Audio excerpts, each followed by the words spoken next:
Hey guys, happy Thursday. It's probably been a long week, but a good week.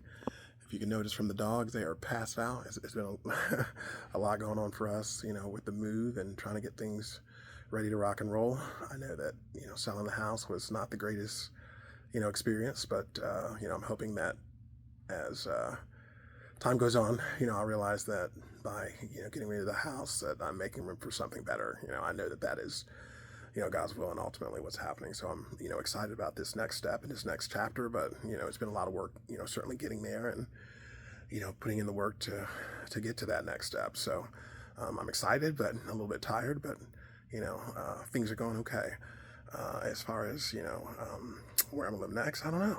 I've been kind of hanging out at an extended stay and hanging out at a buddy's house and trying to focus on those next steps. But it's really hard because while you look forward, there's always something, or some part of you that wants to look backwards. But I constantly remind myself, in order to change, in order to evolve, I have to keep moving forward. And so as difficult as it may seem to give up some things and to give up some space and some comfortability, it is what it is. And I'm excited about this next step and making my way out to Seattle. So I've got to start to put the effort into that. Not that I already haven't been doing that, but you got to take care of some things first. So been working on that.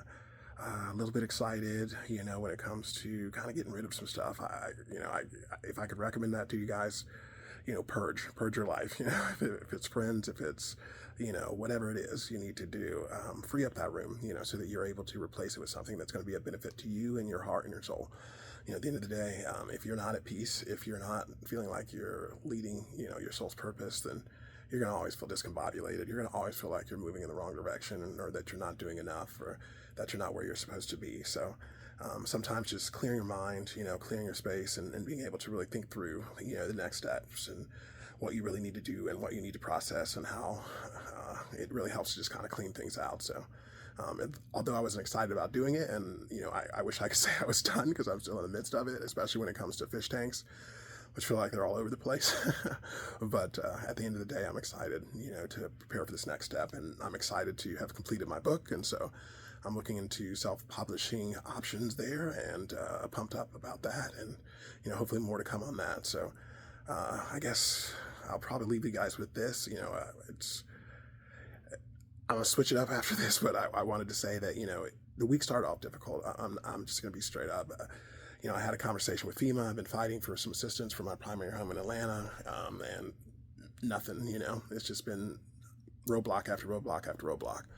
And now, when we seemingly got close to, getting some assistance and being able to start to do some repairs that are severely needed, now that you've got a portion of the home that's been sitting underwater, or damaged by water for over a year now. So you've got mold, you've got spores that have been extending to portions of the basement as well as the home that need to be corrected. And so at the end of the day, a lot of work. And it was a little defeating starting the week, because FEMA straight up said, it's not your primary and we're going to probably come after you, basically saying they're going to try to recoup the funds, which is pretty disheartening when you were hoping to get back to making that to be your home and to figure out what those next steps might be. But you know what, I look at it as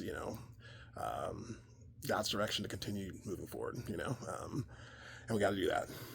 It doesn't mean that just because we're in the light, just because we're trying to do our best, that things are going to be easy. Life is not easy, guys, but at the end of the day, we have each other. We have love, we have light. And, sometimes it just takes a minute to realize what you have and being gratitude, or expressing gratitude for what you have. So, if there's one thing that I can suggest, or, the word of the week, it's gratitude. Guys, even when you feel like there's something else that you need in your life, give gratitude. You guys have an amazing week and amazing weekend.